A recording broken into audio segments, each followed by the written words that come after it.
어느 날 사탄이 10개의 병을 들고 한 청년을 찾아가서 이런 제안을 합니다. 여기 9개의 병에는 꿀물이 들어있고 1개의 병에만 독약이 들어있는데 꿀이 들어있는 꿀병을 찾아 마시면 당신이 평생 쓰고도 남을 돈을 드리겠습니다. 청년은 이 제안을 처음엔 거절합니다. 그런데 계속 유혹하는 사탄의 간청에 아휴 가만히 있어보자 10병 중에 딱 1병인데 라며 떨리는 손으로 병 하나를 골라서 마셨습니다. 그런데 다행히도 꿀이 든 병을 찾아 마심으로 죽지 않고 살아났습니다. 얼마 후 사탄은 이번에는 이제 남은 9개를 가지고 와서 9개의 병 중에 하나를 찾아서 마시면 그러면 지난번에 받은 돈의 2배를 주겠습니다. 라고 또 제안을 합니다. 청년은 잘 골라 마시면 안 죽을 수 있잖아요. 그래서 이번에도 잘 고르고 골라서 그래서 죽지 않고 돈을 엄청나게 벌었습니다. 청년이 이렇게 쉽게 번 돈으로 허랑방탕 술과 마약에 그렇게 빠져서 살아갑니다.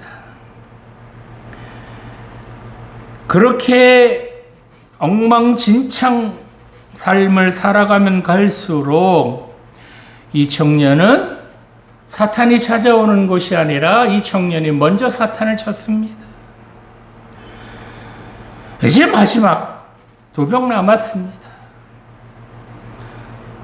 그래서 이 청년은 마지막 승부를 걸게 됩니다. 마지막 2병이 남았으니 얼마나 떨었겠어요. 떨리는 손으로 한 병을 잡아서 식은땀을 흘리며 꿀꺽 삼켰습니다.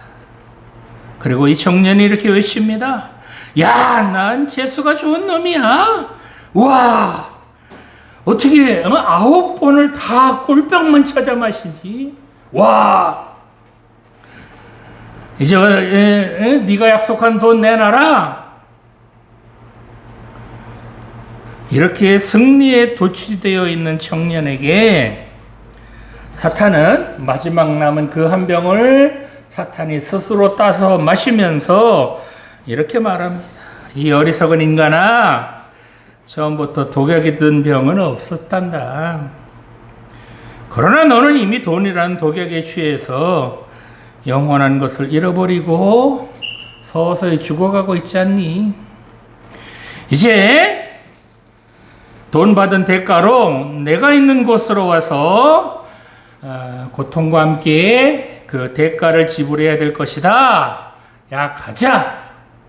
라고 하면서 이 청년을 지옥으로 끌고 갔다고 합니다. 오늘 주신 본문에는 부자 청년이 나옵니다.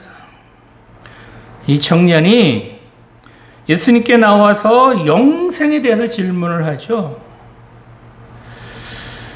영생에 대해서 질문을 하는데 이 청년이 참으로 어리석은 것 같습니다. 이 청년의 어리석음은 무엇이었을까요? 이 청년이 나중에 예수님을 떠나가게 되는데 무엇으로 하여금 예수님으로부터 멀어지게 되었을까요? 오늘날 우리 청년들은 이 물질을 어떻게 생각해야 할까요? 오늘 주신 본문을 살펴보면서 함께 은혜 나누기를 원합니다. 자, 첫 번째로 이 청년은 선행으로 영생을 얻는 줄 착각했다는 것입니다. 본문 16절 말씀 보겠습니다. 어떤 사람이 주께 와서 이르되 선생님이여 내가 무슨 선한 일을 하여야 영생을 얻으리까. 아멘. 자, 여기 본문에 보니까 어떤 사람이 주님께 왔다라고 하는데 이 사람이 누구죠? 본문을 보면 이 사람이 청년이라는 걸 알 수 있죠. 그리고 재물이 많은, 아주 돈이 많은 그런 사람이라는 것을 알 수 있습니다. 누가복음에는 이 사람을, 이 청년을 어떤 관원이라고 그렇게 말하고 있는데, 당시 관원이란 유대 회당의 지도자나 또는 사내들인 공회에 해당하는 그런 회원 중에 한 사람입니다. 자, 그렇다면 예수님을 찾아온 이 사람은 세상 사람들이 부러워하는 그런 좋은 조건들을 다 가진 사람입니다. 젊지요? 돈 빵빵하게 많지요? 권력? 아주 든든한 권력 있잖아요. 이 청년이 예수님께 나와서 어떤 질문합니까? 선생님이요, 내가 무슨 선한 일을 하여야 영생을 얻으리까? 라고 묻습니다. 당시 예수님을 찾아왔던 사람들을 보면 흔히 무슨 말을 하죠? 내 병 좀 고쳐주세요. 예수님, 내 눈 좀 뜨게 해주세요. 주님, 내 아들이 죽게 되었습니다. 내 아들 좀 고쳐주세요. 뭐 이런 요구들을 합니다. 그런데 이 청년은 지금 이런 것보다는 영생에 대해서 묻고 있습니다. 어떻게 보면 지금까지 예수님께 나와서 무엇을 구한 그런 많은 사람들에 비하면 이 사람은 상당히 수준이 높은 사람이면은 틀림이 없습니다. 자, 그렇다면 이 청년이 구한 영생이라는 게 뭐죠? 영생이란 이 땅을 살다가 죽음 이후에 부활해서 하나님 나라에서 영원히 사는 것, 그것이 바로 영생입니다. 이 청년은 건강하고 돈도 많고 명예도 있고 권력도 있고 그리고 도덕적 윤리적으로도 율법을 다 지켰다고 할 정도였으니까 얼마나 도덕적 윤리적으로 완벽하게 살았습니까? 이만큼 이 청년은 이 땅에서 얻을 수 있는 것은 다 얻은 그런 사람입니다. 그런데 이 청년은 여기서 끝나지 않고 확신하지 못하는 요걸 하나 때문에 불안합니다. 그게 바로 뭐죠? 죽음 이후의 영생의 문제, 그걸 아직 해결받지 못했다는 겁니다. 그래서 이 영생까지도 안전하게 확보해 두고 싶은 그런 마음이 강했던 것 같습니다. 이 청년이 예수님께 뭐라고 질문하죠? 내가 무슨 선한 일을 하여야 영생을 얻으리까? 이렇게 질문하는데요. 이 질문은 올바른 질문은 아닙니다. 질문이 잘못되면 올바른 대답을 얻을 수는 없겠죠. 자, 이 질문은 왜 잘못되었을까요? 사람들은 흔히 선한 일을 해야 하나님 앞에서 인정을 받고 그렇게 영생을 얻어서 천국에 갈 수 있다고 오해하고 착각을 합니다. 이 부자 청년이 영생을 갈망하는 거, 그거 참 좋은 일입니다. 그러나 무슨 선한 일을 하여야 영생을 얻는다 라고 하는 그 출발점, 그 생각은 잘못됐다는 겁니다. 이 청년은 지금 구원을 어떻게 해요? 영생을 어떤 인간의 행위로 얻는 것, 어떤 선한 행위로 얻는 것, 그것으로 구원을 얻는 것으로 그렇게 착각하고 있다는 겁니다. 요한복음 11장 25절에서 26절 말씀을 보면 나는 부활이요 생명이니 나를 믿는 자는 죽어도 살겠고 무릇 살아서 나를 믿는 자는 영원히 죽지 아니하리니 이것을 내가 믿느냐라고 말씀하셨습니다. 바로 영생은 이처럼 예수 그리스도를 주로 고백하는 그 믿음만으로 얻게 되는 것이 바로 영생이라는 겁니다. 물론 선행이 필요 없다라는 그런 말씀은 아닙니다. 선행은 반드시 필요합니다. 그러나 이 선행은 예수님을 믿은 사람들이 개인적으로 성화되어가는 과정에 나타나는 것이지 이 선행이 결코 구원의 조건은 아니라는 겁니다. 이를 오해한다면 그래서 선행만을 찾는다면 이 사람은 영생과는 멀어질 수밖에 없습니다. 성도 여러분, 이 영생은요, 인간의 어떤 선행이나 노력이나 수양으로 얻어지는 것은 아닙니다. 영생은 오로지 한 가지, 예수님을 믿고 그 예수님을 영접해야, 그래야 영생을 허락받는다는 겁니다. 이 방법 말고는 없다는 겁니다. 어떤 선행이나 수양으로 영생을 얻는 것이라면 교회 나올 필요 없습니다. 절에 가면 되고 산속에 깊이 들어가서 수양하면 됩니다. 그러나 이런 걸로는 절대로 영생을 얻을 수는 없다는 겁니다. 영생을 얻는 방법은 오로지 한 가지, 예수님만을 믿는 믿음만 있으면 된다는 겁니다. 이 예수님만을 믿는 믿음이 있어야 한다라는 이 말에는 엄청난 것이 숨어 있습니다. 무엇이 숨어 있을까요? 바로 우리가 선행을 하지 않았어도, 즉 착한 일을 하지 않았어도, 수양을 쌓지 못했어도, 구제를 많이 하지 못했을지라도 우리는 영생을 얻을 수 있다는 겁니다. 비록 세상에서 마음껏 죄를 지으며 살았을지라도, 아니 짐승처럼 개처럼 그렇게 살았을지라도 예수님을 주인으로 고백하고 그 예수님을 믿기만 한다면 영생을 얻을 수 있다는 겁니다. 그래서 지금 예수님께서 요구하시는 이 믿음은 우리를 힘들게 하는 그런 올무 그런 것이 아니라 바로 하나님께서 은혜의 방편으로 우리에게 주신 것입니다.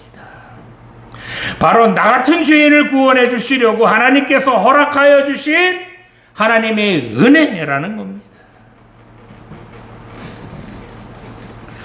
오늘 예배 드리시는 청년 여러분, 또 유튜브로 함께 이 예배에 참석하시는 여러분, 이제라도 예수님을 나의 주인으로 고백하시고 그 예수님을 나의 구원자로 믿으시기 바랍니다.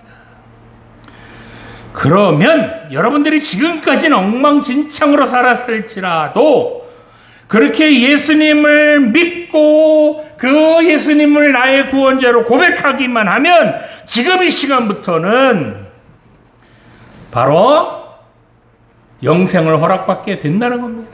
물론 과정은 있겠지요. 그러나 영생이 결정되었고 그 믿음 생활 잘하게 되면 나중에 그 믿음으로 구원이 완성이 되어서 우리 모두 하나님 나라에 들어갈 수 있게 된다는 겁니다.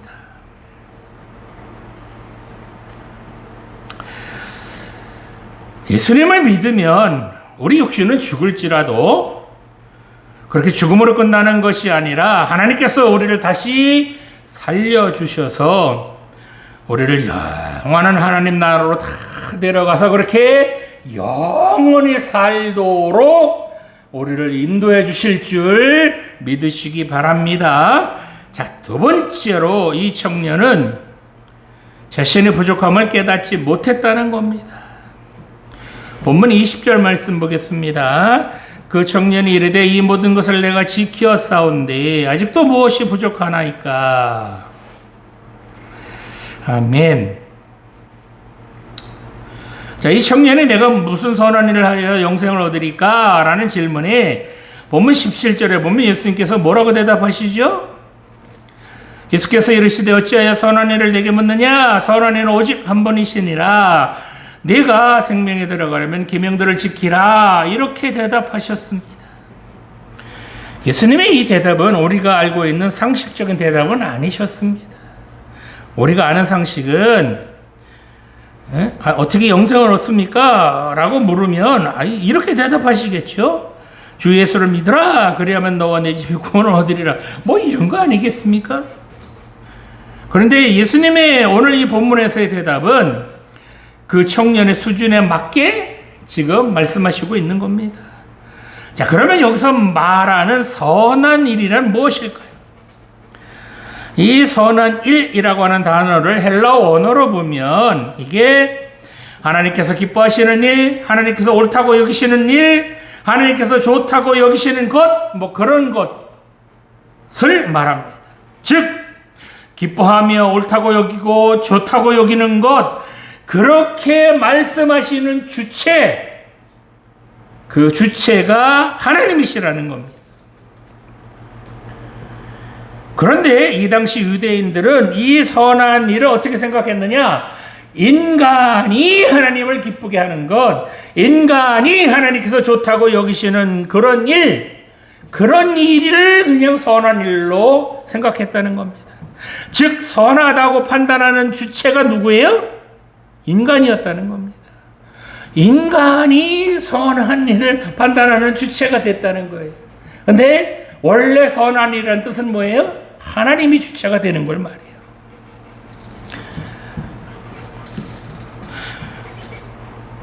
자, 그러자 예수님께서 이 청년에게 다시 뭐라고 되물으시죠? 어찌하여 선한 일을 내게 묻느냐? 라고 되물으셨습니다.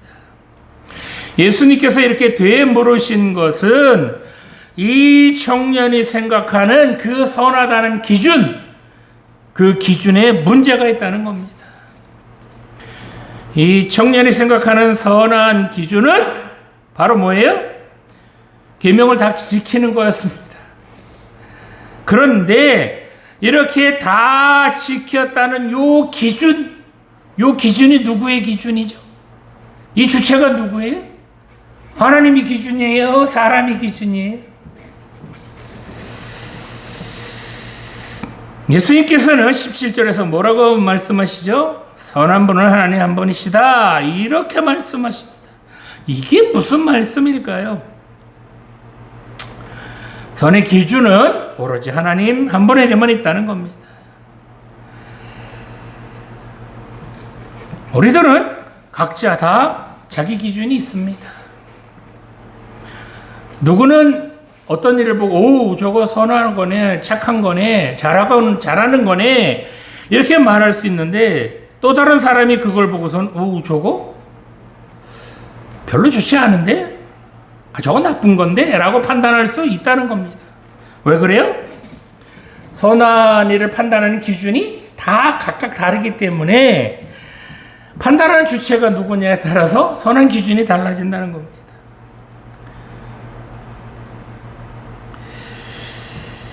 이 청년은 선한 일 판단 기준이 자기에게 있다고 생각했기 때문에 자기의 기준으로 보니까 내가 선한 일을 했다 라고 말할 수 있는 겁니다. 그러나 이 선한 일을 판단하신 주체는 누구라고요? 하나님이어야 합니다. 그래서 예수님께서는 자기가 선한 일을 했다고 자신만만하게 주장하는 이 청년에게 선한 기준이 너한테 있는 것이 아니라 하나님께 있다라는 것을 다시 한번 일깨워 주시는 겁니다. 그러면서 하나를 더 덧붙이시죠? 뭘 덧붙이시죠? 계명들을 지켜라 라고 말씀하셨습니다. 예수님께서는 왜 이 청년에게 계명들을 지켜라 라고 말씀하셨을까요? 인간들은 하나님께서 주신 그 계명들 다 지키기에 부족합니다. 예수님께서 계명들을 지켜라 라고 하신 말씀 속에는 인간들이 다 지킬 수 있어서 이런 말씀을 하신 게 아니라 예수님이 원하시는 것이 있어서 이렇게 말씀하셨다는 겁니다. 예수님께서 뭘 원하셨을까요? 우리가 하나님께서 주신 계명들, 말씀들을 지키다 보면 아무리 힘써도 안 되고 애써도 안 됨을 깨닫고 아이고 주님 이거 안 됩니다. 힘써도 안 되고 애써도 안 되니 어떻게 해야 됩니까? 주님 나 좀 도와주세요. 나 좀 구원해 주세요. 라고 주님 앞에 바짝 엎드리는 사람, 그렇게 주님 앞에 나와 무릎 꿇기를 주님께서 원했기 때문에 이런 말씀을 하시는 겁니다. 우리 인간이 하나님께서 말씀하신 그 거룩한 그 수준 높은 계명을 다 지킬 수 있을까요? 인간은 하나님께서 처음 인간을 만드실 때 그 아담에게 불어넣어 주셨던 생기, 즉 니슈마라고 하는 것이 다 깨져버렸기 때문에, 에덴 동산에서 다 깨져버렸기 때문에 이 수준 높은 하나님의 그 율법의 수준, 하나님께서 원하시는 그 계명의 수준을 지킬 수 없습니다. 그러니까 어떻게 돼요?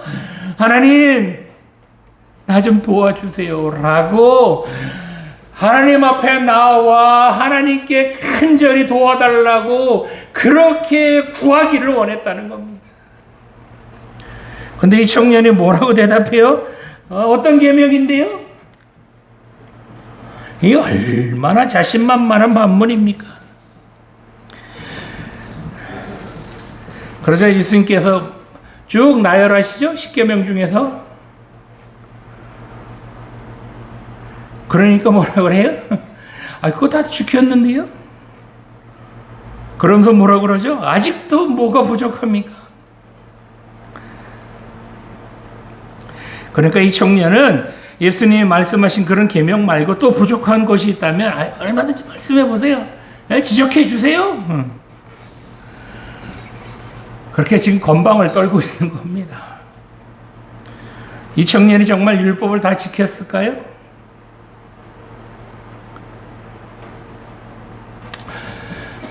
얼마 전에 뉴스에 나왔는데요.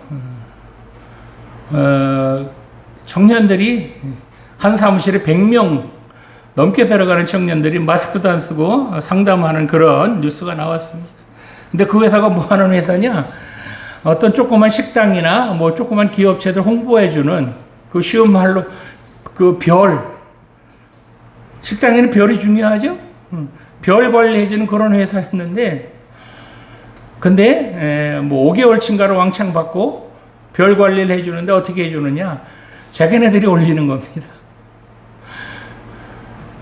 자, 식당 하는 분들은, 중소업체 하는 분들은 별 관리보다는 손님 보는 걸 원하는 거 아니에요? 그죠? 별 관리 왜 해요? 매상 올리려고 하는 거잖아요. 근데 자기네들이 별 관리를 합니다. 근데 손님은 안 와요. 별은 관리가 잘 됐는데, 손님이 없어요. 똑같아요. 그래서 이 사장들이 환불해 주세요. 그러니까는 왜 그러세요? 조금만 참아보세요. 라고 3개월을 동안 끕니다. 자, 3개월을 끌어서 3개월이 넘어가면요 해지가 안 돼요. 법적으로. 그리고 3개월이 넘어가면요 사기죄도 안 됩니다. 그러니까 거기 사장이라는 녀석이 그 인터뷰에서 이렇게 얘기합니다. 저는 사기죄는 안 저질렀는데요. 사기죄는 아니에요. 그런데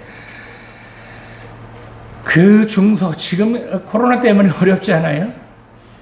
근데 그 식당 사장들 그 가뜩이나 어려운데 그 피 빨아먹고 있는 거 아닙니까? 그러면서 다 지켰다고요? 난 떳떳하다고요? 이 청년이랑 뭐가 다릅니까? 예수님은 이 청년을 꿰뚫어 보셨습니다. 예수님께서 이 청년에게 뭐라고 그러시죠? 본문 21절 말씀을 보니까 내가 온전하고자 할진대 가서 내 소유를 팔아 가난한 자들에게 주라. 그러면 하늘에서 보화가 내게 있으리라 라고 말씀하셨습니다. 즉 이 말씀은 율법의 근본 정신인 사랑, 율법의 근본 정신은 그 율법의 조문 하나하나를 지켰느냐 안 지켰느냐 그것보다는 율법의 근본 정신은 바로 사랑을 실천하는 겁니다. 율법 조문만 지켰다고 율법을 다 지킨 것이 아니라 그 율법의 근본 정신까지 하나님께서 왜 그 율법을 주셨는지 그 근본 정신까지 지켜야 율법을 다 지켰다라고 말할 수 있다는 겁니다. 이 청년이 자기 소유를 다 팔아서 가난한 자들에게 그렇게 주는 그 사랑까지를 실천해야, 그래야 계명을 다 지켰다라고 말할 수 있다는 겁니다. 다시 말해서 이 청년이 계명을 다, 자기는 다 지켰다고 하지만 예수님의 판단은 뭐예요? 너 계명 못 지킨 거야. 라고 지금 야단을 치시는 겁니다. 이 청년이 아마도 이랬을 겁니다. 율법에 있는 대로 구제한답시고 이웃에게 돈 몇 푼 집어주면서 있는 대로 갑질하고 그래서 상처 주고 그러면서 나 율법 다 지켰습니다. 아마 이렇게 말했을 가능성이 많습니다. 이게 율법 다 지킨 겁니까? 본문에 나타나는 이 청년의 태도는 어떻습니까? 자기가 선언을 했으니까 예수님께서 이렇게 선언을 많이 한 자기 좀 칭찬해 달라는 겁니다. 자기는 누구보다도 선한 사람이고 누구보다도 착한 일 많이 했고 그래서 누구보다도 좋은 사람이라는 겁니다. 정말 그럴까요? 에덴 동산에서 하와에게 가장 좋은 대상, 하와의 마음을 가장 흡족하게 한 대상은 누구였을까요? 하와가 가장 좋아하는 대상은 하나님이었을까요? 땡이죠? 그러면 남편은 아담이었을까요? 그것도 땡이에요. 그러면요, 하와가 가장 좋아했던 대상은 누구였을까요? 바로 뱀이었습니다. 뱀이 하와에게 다가와서 위로합니다. 하와야, 아이고, 그동안 하나님 말씀대로 사느냐고 너 얼마나 힘들었니? 하나님은 어찌 그래? 말씀대로만 살라고 해서 우리를 피곤하게 만드니? 어찌 그런다냐? 그렇게 하와를 위로합니다. 그러자 하와가 이 뱀의 이런 말을 듣고 그냥 갑자기 가슴이 뜨뜻해지고 눈물이 울컥 쏟아집니다. 그동안 자기의 마음을 알아주는 사람이 단 한 사람도 없었는데 뱀의 이 위로의 말에 그만 그 뱀이 좋아지면서 그 뱀이 하는 말을 하면 다 오케이 좋습니다. 이렇게 됩니다. 이렇게 뱀의 말을 들은 하와는 어떻게 됐어요? 자기를 위로해주는 그 말에 그냥 훌러덩 넘어가서 자기도 죄를 지었을 뿐만 아니라 아담까지도 죄에 끌어들여서 함께 에덴 동산에서 쫓겨나게 되었습니다.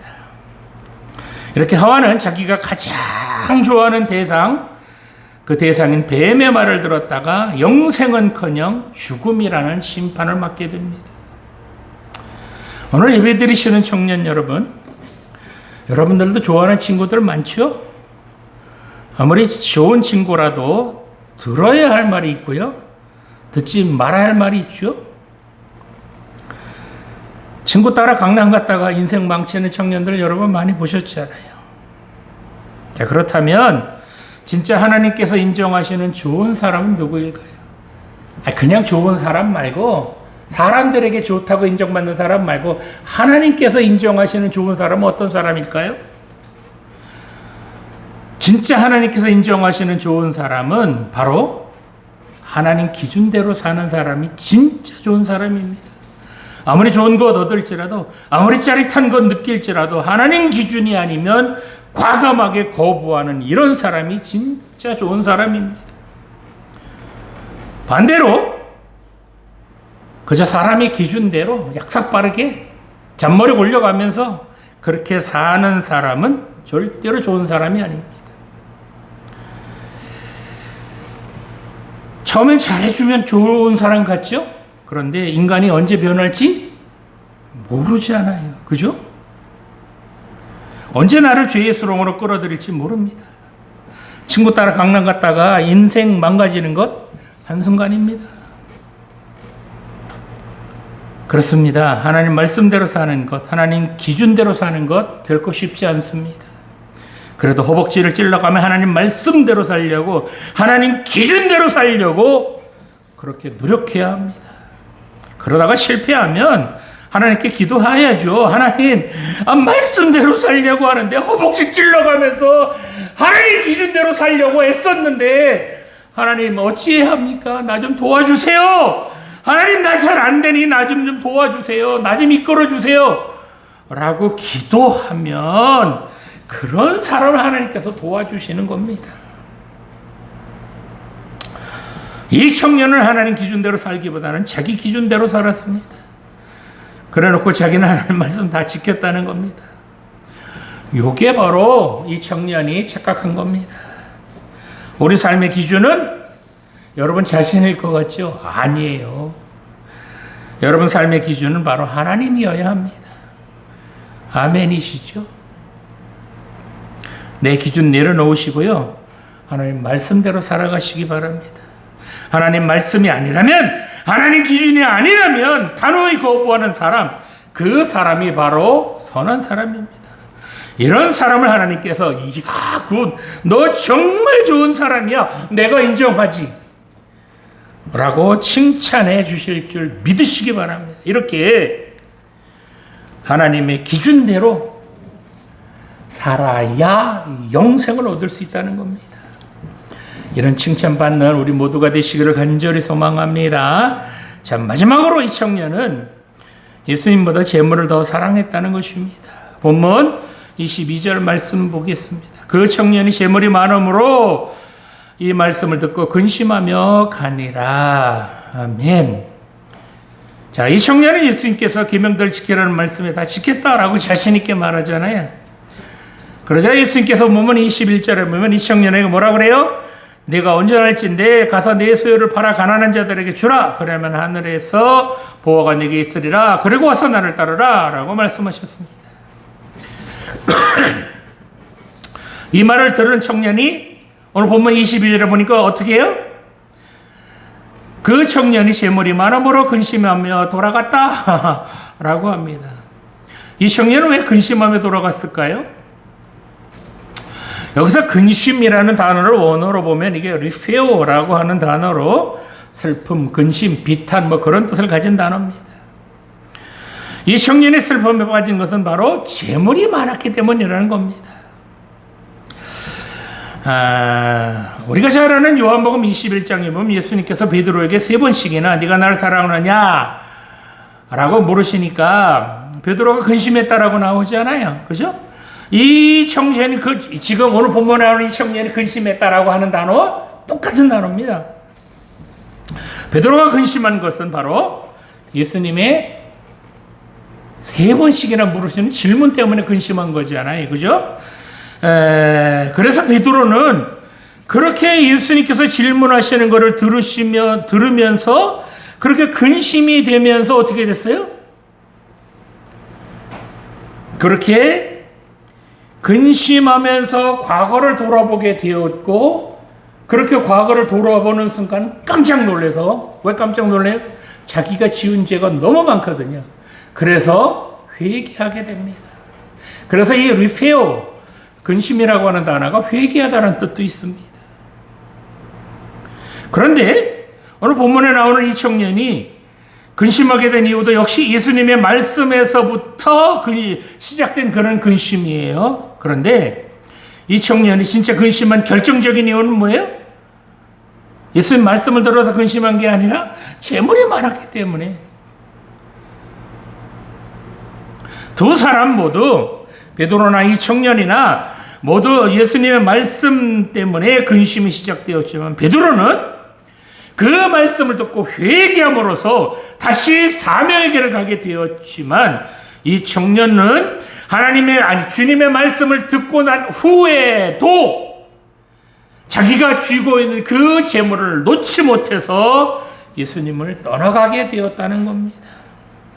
베드로는 예수님의 말씀을 듣고 그래서 자기를 내려놓게 되었고, 주님을 자기 인생의 주인으로 모시게 되었습니다.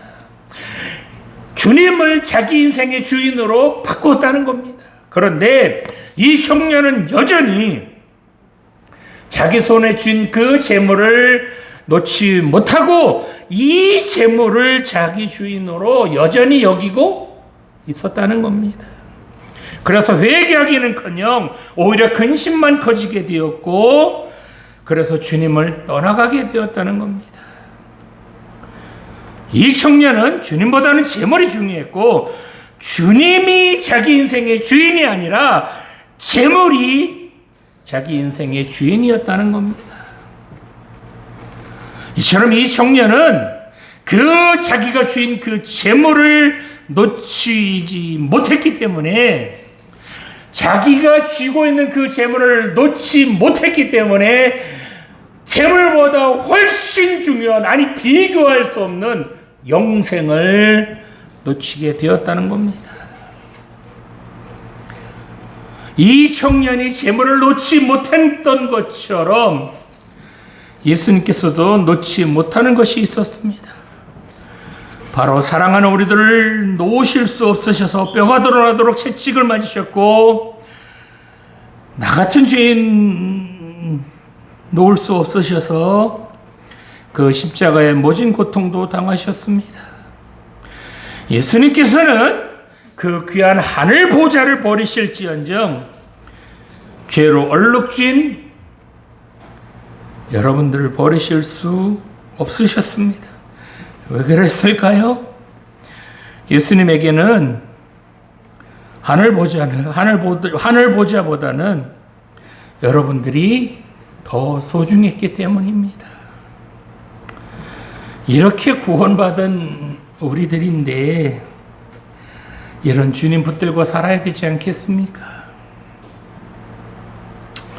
오늘 예배 드리시는 청년 여러분, 여러분들 그동안 어떻게 살아오셨습니까? 무엇에 최고의 가치를 두면서 살아오셨습니까? 여러분 인생을 누구에게 걸며 살아오셨습니까?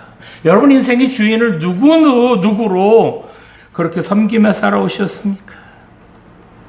물질을 여러분의 주인으로 섬기셨다면 이제 그 물질을 내려놓으시고 주님을 여러분의 주인으로 섬기시기 바랍니다. 요즘은 물질 얻을 수만 있다면 별짓을 다 하는 세상입니다. 그렇게 얻은 물질이 행복할 수 있을까요? 행복 보장해 주지 못합니다. 더더군다나 물질이 영생 보장할 수 없습니다. 물론 물질이 부족하면 불편할 수는 있을 겁니다. 그죠? 그렇다고 불행한 것은 아니잖아요. 분명한 것은 하나님의 자녀들은 하나님께서 먹이시고 입히신다는 사실 잊지 마시기 바랍니다. 하나님 말씀대로 산다면 하나님 자녀들은 하나님께서 책임지신다는 건 여러분 명심하시기 바랍니다. 아이 들풀일까 보냐. 하나님의 자녀들이 들풀만 못해요? 공중에 나는 새만 못해요? 하나님께서 다 책임지십니다. 돈이 여러분들 지배하도록 여러분 주인 자리를 돈에게 내어주지 마시기 바랍니다. 아니 여러분들이 돈을 지배하시기 바랍니다. 그래서 그렇게 여러분들이 돈을 지배해야 그 돈이 여러분에게 복이 되는 것이지, 돈에 끌려다닌다면 그 돈이 여러분들을 불행하게 만들 겁니다. 이 청년은 주님보다 물질을 더욱 사랑해서 끝내는 멸망을 자초하고 말았습니다. 그렇습니다. 영생을 얻는 것은 완전한 자기 포기일 때 가능합니다. 영생은 완전한 하나님께 순종, 이것이 있을 때만 가능합니다. 물질도 손에 쥐고 영생도 얻을 수 있다? 두 가지 다 섬길 수 없다고 주님 말씀하셨잖아요. 참 영생을 얻지 못하면 재물이 무슨 소용이 있겠습니까? 마태복음 6장 33절 말씀에 보면 너희는 먼저 그의 나라와 그의 의를 구하라. 그래야만 이 모든 것을 너희에게 더하시리라 라고 말씀하셨습니다. 먼저 하나님 말씀대로 살면, 하나님 따르면, 하나님을 주인으로 섬기면 나머지 우리에게 필요한 것들은 하나님께서 채워주실 것을 믿으라는 겁니다. 오늘 말씀 깊이 명심하셔서 우리가 무엇을 먼저 섬겨야 할지 깊이 생각해 보시고 먼저 붙잡아야 할, 먼저 주인으로 섬겨야 할 그 하나님 붙잡고 그 하나님을 주인으로 섬기시기 바랍니다. 그래서 이 땅에서도 풍성하게 그렇게 누릴 뿐만 아니라 영생까지도 허락받는 우리 모두가 되시기를 간절히 소망합니다. 기도드리시겠습니다. 지금도 살아계신 하나님 아버지, 우리가 영생을 얻는 것은 우리가 착한 일을 많이 해서도 아니고 구제를 많이 해서도 아니라 바로 예수님을 나의 구원자로 믿고 그 주님을 받아들일 때 영생을 얻게 된다는 것을 깨닫게 하여 주시니 감사드립니다. 또한 내 힘으로는 말씀대로 사는 것이 너무나도 어렵다는 것을 깨닫게 주시어서 오로지 주님을 의지하며 주님께 도움을 구하는 그런 우리 모두 되게 하여 주시옵소서. 그저 친구 따라 강남 갔다가 인생 망치지 않게 하여 주시고 늘 주님만이 내 삶의 기준이 되게 하여 주시옵소서. 또한 물질이 내 삶의 주인이 되지 말게 하여 주시고 오로지 내 삶의 주인을 주님으로 모시고 살아가게 하여 주시옵소서. 물질에 끌려다니다가 인생 망치지 말게 해주시고 물질 지배하고 살아가서 그래서 그 물질 정말 하나님께서 주신 물질 하나님 나라를 위하여 그렇게 귀하게 쓰는 우리 모두 되게 하여 주시옵소서. 더 나아가서 하나님의 자녀들은 하나님께서 반드시 책임지신다는 사실을 믿고 살아가게 하여 주시옵소서. 감사드리며 예수님의 이름으로 기도드립니다.